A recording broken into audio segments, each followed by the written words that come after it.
What's going on, doozers, and welcome to another episode of Redstone Tutorials. Take a look at that.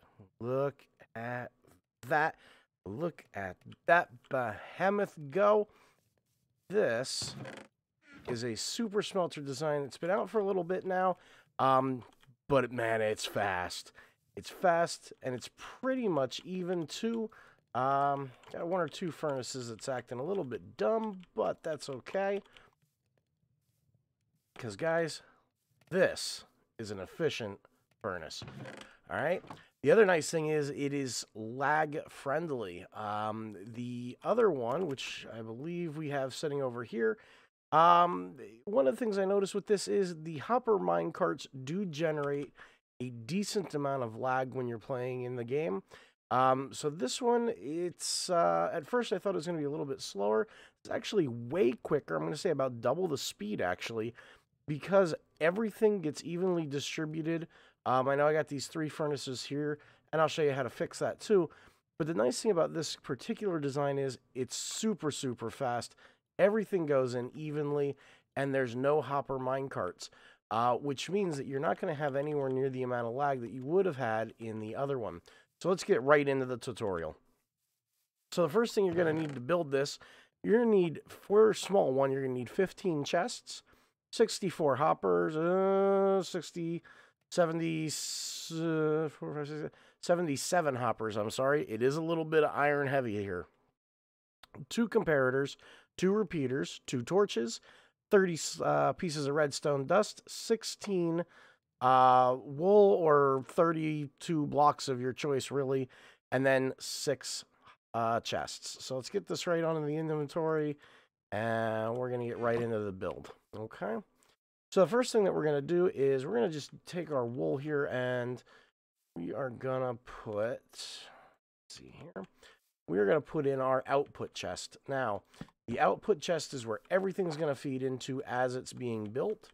And then what we're going to do is we're going to stick in 1, 2, 3, 4, 5, 6, 7, 8, 9, 10, 11, 12, 13, 14, 15 hoppers.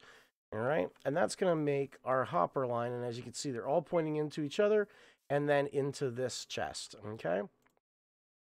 So that hopper line is where everything's going to feed into our chest at the end. Next, we're going to put in our furnaces sitting on top of these hoppers.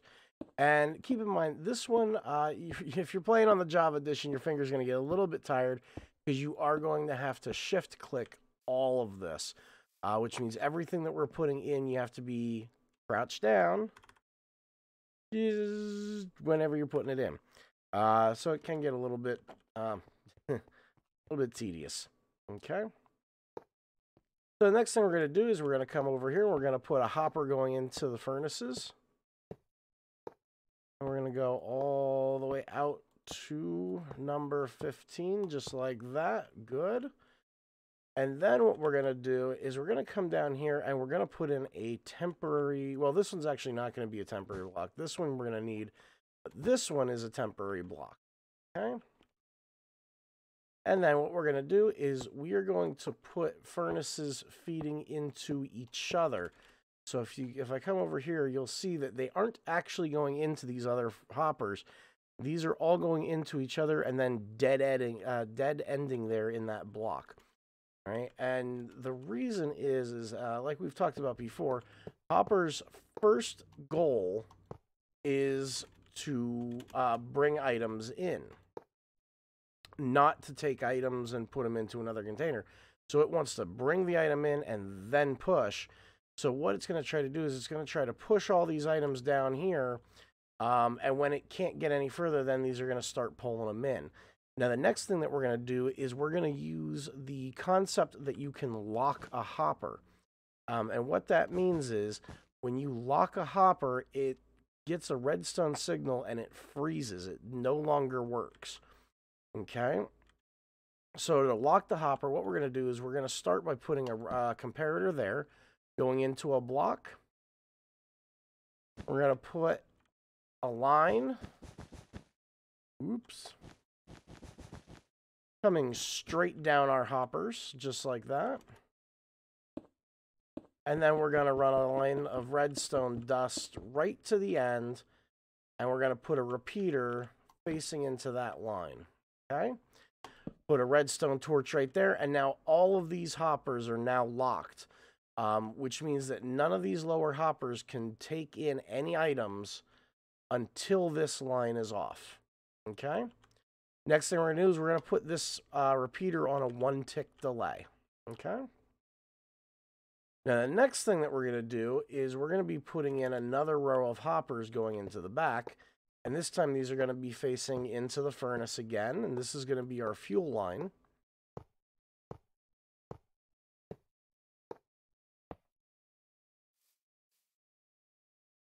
And just like before, what we're going to do is we're going to put in a temporary block. And we are going to run a line of hoppers going into themselves.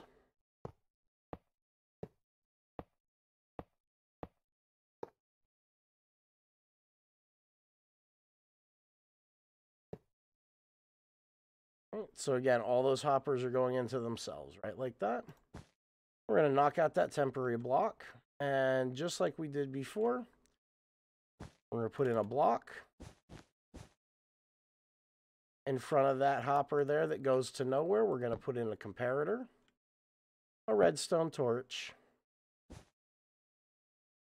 and we are going to bring... Now, I'm using different colored wool here so I can show you the different lines.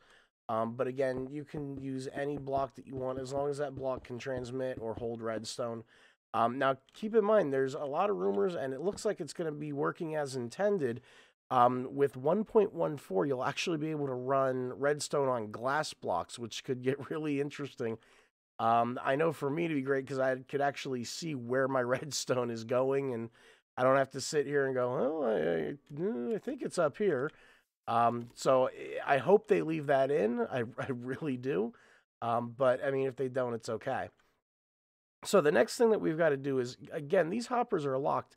So we've got to find a way to get all of our product down in there. So the way we're going to do that is we're going to bring one more hopper, just like that. And we're going to put a chest here. And the chest here. All right. And guys, it's done. That is the entire furnace, all done and dusted. Let me grab some things here. So we've got an empty chest, and this is what I wanted to show you with how quick this is. We're going to go ahead and fill this up. And we're going to fill this up.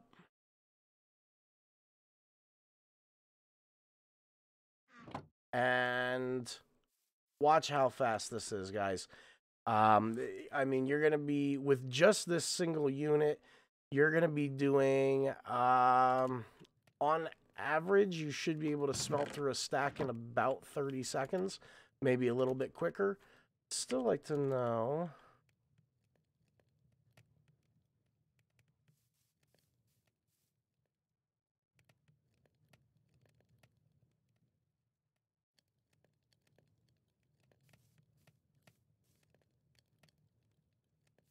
So this one doesn't get fuel. Okay, there we go. That one's fixed. I was having the same issue earlier. There's always seems to be one that doesn't do anything. It just kind of sits there. I'm not sure why, and it doesn't seem to matter how big or how small you make it. It always ends up doing that. But guys, again, that's it. It's done and dusted, and you can see, I mean, we're already at a stack and going. And again, the other nice thing is this is completely expandable. So what I'm going to do is I'm actually going to go off air for a second, and I'm going to expand this out. I'm going to build it another one just as long, and I'm going to connect the two together, and we'll see how fast that one goes. So I'll be right back, and we'll take a look at how that looks, okay? Well, guys, here's what we have. Now, you're going to notice that I did have to do a little bit of modifications to the structure here. First off, our input and output chests had to be connected at a different spot. So what I did was I built a little staircase. Now the nice thing is you could actually bring this up a little bit higher, put the two even, bring the staircase up just a little bit higher. And then you could have both of these chests sitting at ground level in your base, or if you were going to do a large smelting array, you could set those two up and just let them do its thing. Now, if you look, what we have is we have the hopper chains going two opposite directions out of the double chest. Again, our fuel line and our input line. And then what they're doing is exactly the same thing. They're shooting down both of these. Check this out, guys. It is a nearly constant stream of smelted items, and it's just pouring in. Now, we were talking about some of the other ways that you could use this to your advantage. So get a load of this. When we were talking about our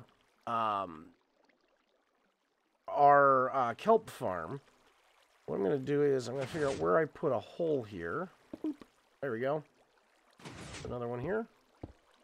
There we go. Aha! No more holes. So let's go ahead and we are going to bring our kelp farm.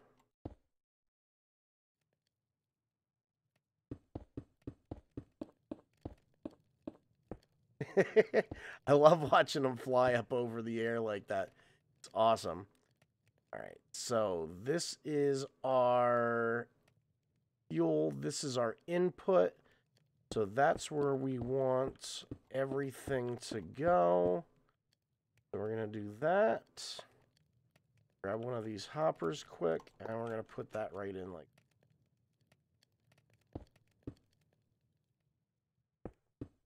this way. And I want those to stop. So grab a set of stairs. Throw that there. Because we all know that while the staircase will stop the water, it will, you can still open your chest up. Okay? So now what we're going to do is we're just going to keep building this up. We're going to come up here.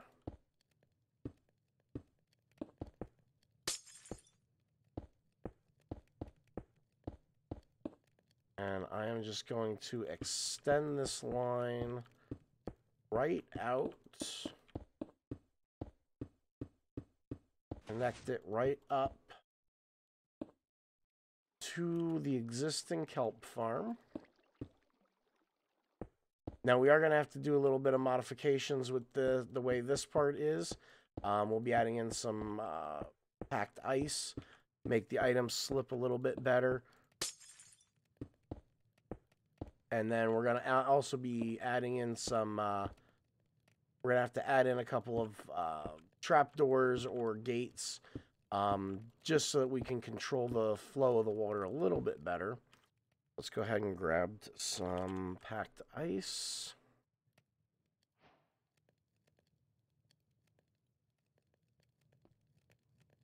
Need water.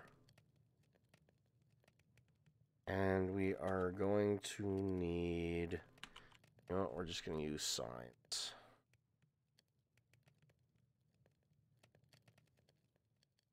All right.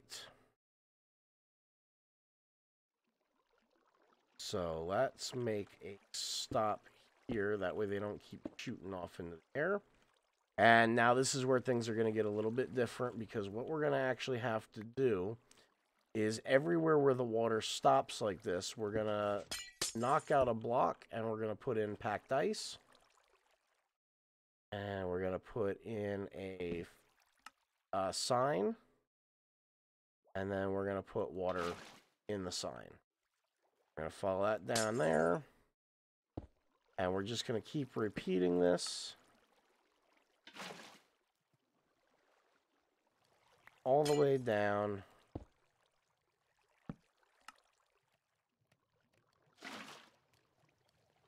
Now, right here, this gets a little bit hairy because of the way everything here works.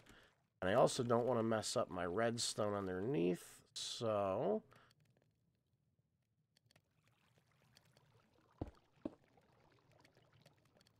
that real quick.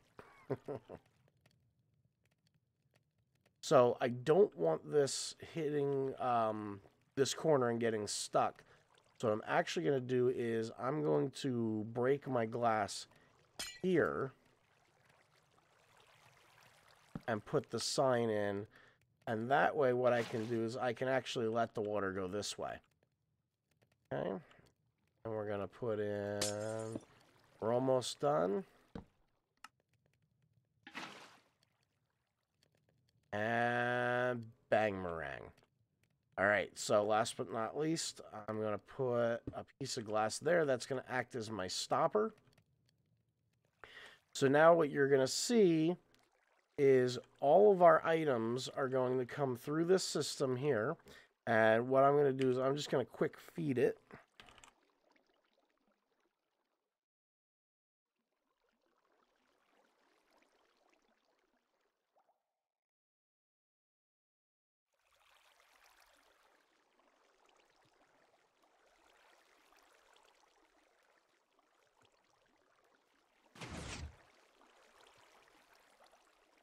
So now what we're going to see is we're going to see that constant stream of items. And we're going to follow one here real quick. So they're going to come up. They're going to follow the item stream. They're going to make that corner. Boom. There we go.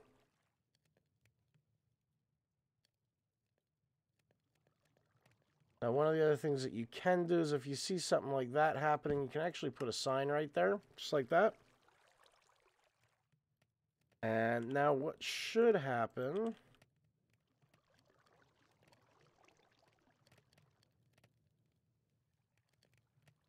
There we go. So now all of those items are going into the chest. They're going into the smelting array. And let's see if they're in there yet. Not yet.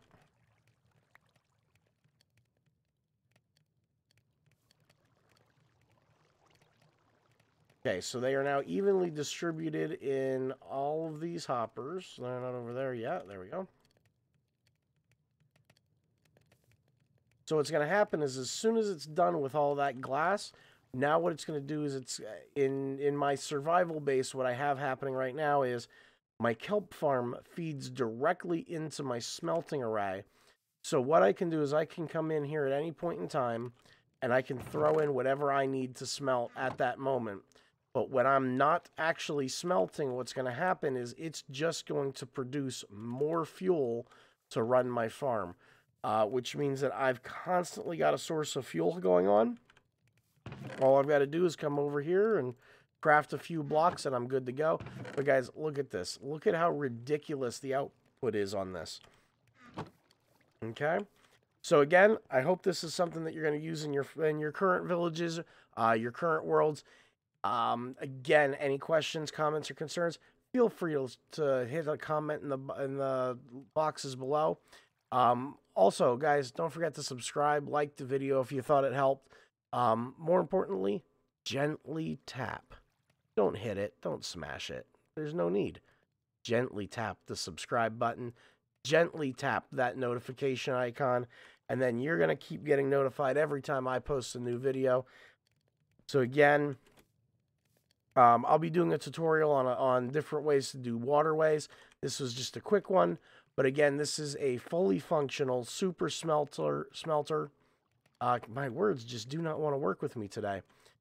Using redstone, it's a lot faster than the minecart one, and it generates a lot less lag. It is a little bit more intense to build as far as the amount of resources required. But the other beautiful thing is, again, it's stackable. You can just keep adding more and more and more of these 15 furnace arrays into it. And I mean, listen, a full stack is 64. You do 4 of these. That means every time it turns on, you're going to cook an entire stack in the time it takes you to cook just one. Look at this. Look at this. Just one piece of glass. I can do an entire stack in that amount of time. So again, use it. Love it. Feel free to use it more and more. I cannot take credit for this. This is not my design. I just wanted to make sure you guys had an easy way to make it. So this is Diamond Doozer. And guys, I'm